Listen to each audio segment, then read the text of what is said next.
Belfield, the venue. Kiana Holder in the far court versus Estefine Holder. Kiana down a game here. Too much power would be her undoing in the first game, losing 21-18. The second was much more productive, and Kiana would put Estefine under the pump. Forearm drive on target and deadly.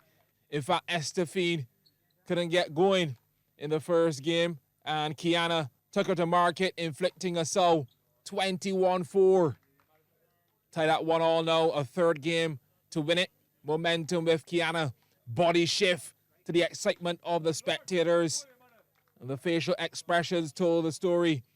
It was becoming easier to pick a point of attack. Estefine did escape back-to-back sows using the angle to test the reach of her opponent, locking the score at 7-all. But once Kiana re-established control, it was smooth sailing into the quarterfinals, winning the contest 18-21, 21-4, 21-12. Kiana's mum was on court next, Kim Holder, in the red shirt versus Alyssa Walcott.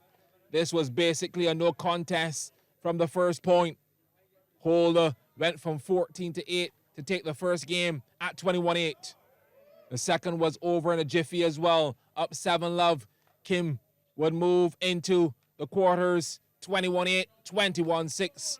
Demolition job complete. On to the next one. Rachel Smith in the black had it relatively easy against Juliet Worrell. One of the longer rallies of the matchup, with Smith kept to the baseline. The two trading forearms before the angle proved too much for Worrell. 21-9 in the first.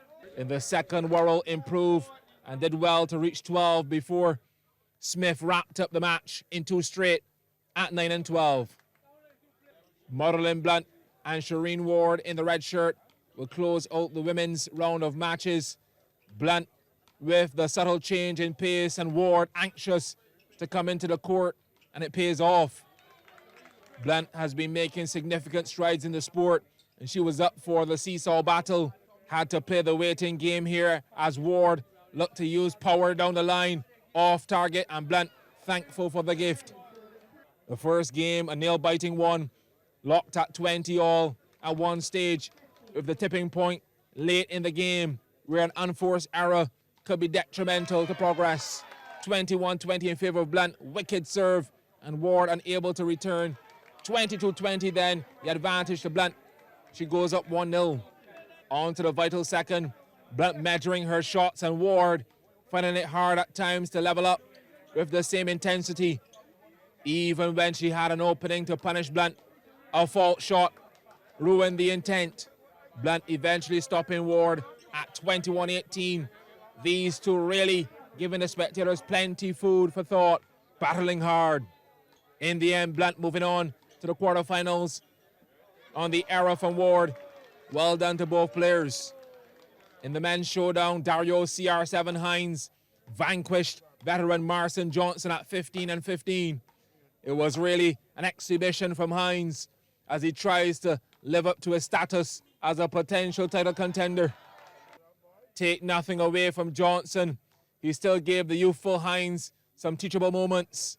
This was a prime example. Leaves Hines frozen in time. Beautiful sight. Johnson unable to produce the father's correction as fatigue set in, and Hines into the next round on a night of road tennis where rain had the final say.